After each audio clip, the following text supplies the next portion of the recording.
Welcome to the sixth episode of the Fit for Any Battle podcast.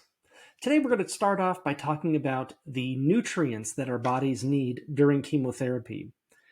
I've had a lot of unique experiences in my life.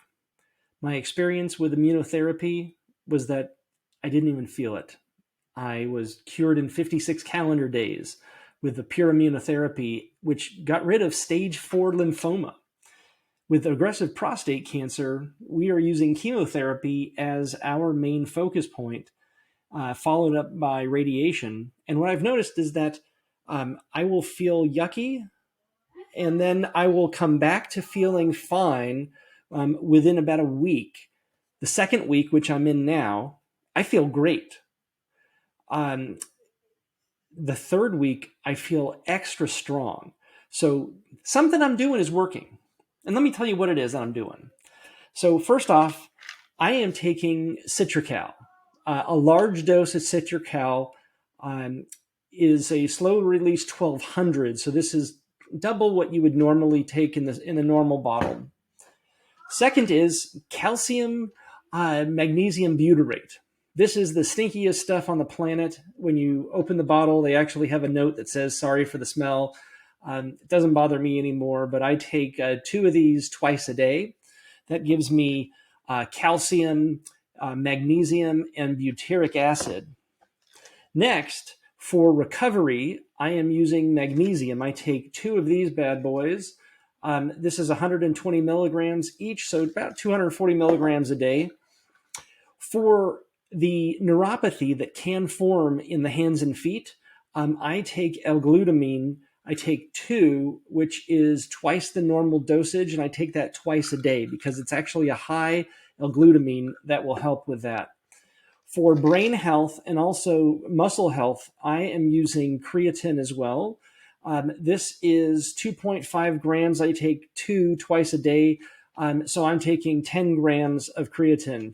Our bodies should, at max, load up with 20 milligrams of creatine. However, I'm going for the 10 milligrams a day, mainly for brain health. I'm also taking vitamin A, D, K, which is vitamin A, vitamin D, vitamin K, and I'm taking that once a day as well. All of these things combined with exercise, I feel fantastic. As you can tell, my beard is still here, albeit a little bit shaggy. My hair is still here, although it is a lot smaller than it used to be. But the hair loss has stopped. I haven't noticed much hair loss at all over the last few days. And so we'll see if next week we have more hair loss. But as of now, I'm able to keep my hair on my head and my beard just in a smaller amount. All right, coming up next, we're going to talk about the modifications that I've done to the Fit for Any Battle workout. The sponsor for today's Fit for Any Battle podcast is Update Everyone. Going through cancer treatment has been really tough. Keeping everybody in my support group updated has all of its own challenges. With Update Everyone, they assign me a telephone number, and I send a simple text message to that phone number with an update on how things are going. They then send it to every single person in my support group without me having to do a thing. No more Twitter messages, no more Instagram messages, no more Facebook messages, no more Facebook posts, not even a simple SMS to every single person on my support group. So with Update Everyone, I send one message and I get back to healing. You can too. Go to updateeveryone.com. Welcome back. So, as you know, I'm using the Fit for Any Battle workout during chemotherapy. I was using it before chemotherapy. I'm using it during chemotherapy, and I'm going to use it after chemotherapy.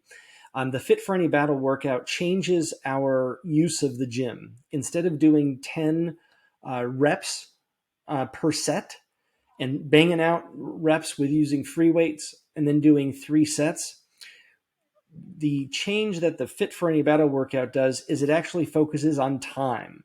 So a set in the Fit for Any Battle workout is 2 minutes. And we will, let's say we're doing a bench press. We won't actually use free weights, but we'll use a machine that simulates it. And we will go slowly and push out and then slowly come back in. FitFAB book explains all of this, but that's the basic gist. And we do that for 2 minutes with a short rest in between each movement.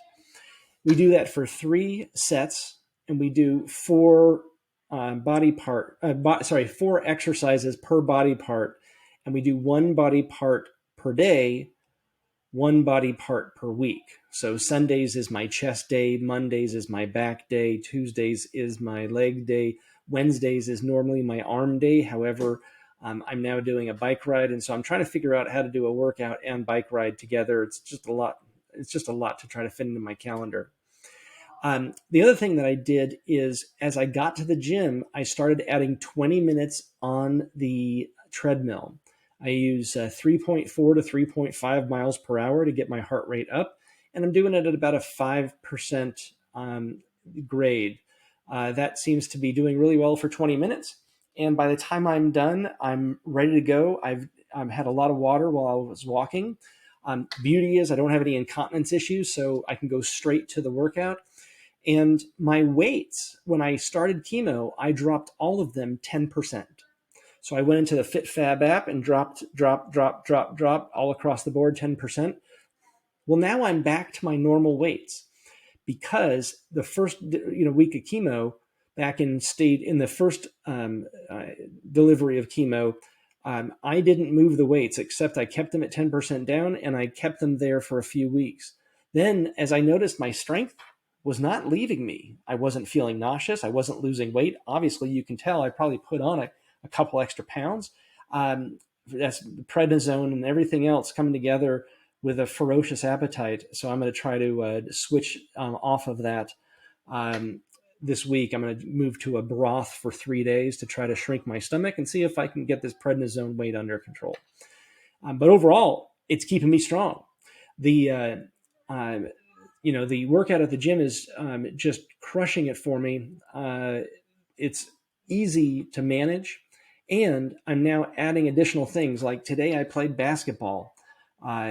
It worked out really well. I'm not feeling any nausea, not feeling any sickness whatsoever. That feeling of yuck that I had for a couple weeks in the first dose of chemo went away after a week this time. And I didn't have any Neulasta bone pain. So that may have been a one-time occurrence, or we'll see on the next time I get to chemo what it looks like. So coming up next, we're going to talk about sleep and how important it is for our healthy body during this process. The sponsor for today's Fit for Any Battle podcast is Feelalytics. With Feelalytics, I can generate different versions of video content, have a select group of people review it, and give me real-time feedback on which parts of it work and which don't to determine which content to publish for my podcast. With Feelalytics, it saves me tons of time on production and other costs because I know which content works for which people. So, go today to Feelalytics.com and check it out. Welcome back. We're talking about sleep. And for those of you that have been delving into podcasts recently, you'll notice that there is a name that keeps popping up on a lot of them as a guest, and that's Andrew Huberman. I really enjoyed the content that Andrew puts out. He does so in a way that's very easy to digest. And so I'm changing my approach this week to see how it goes.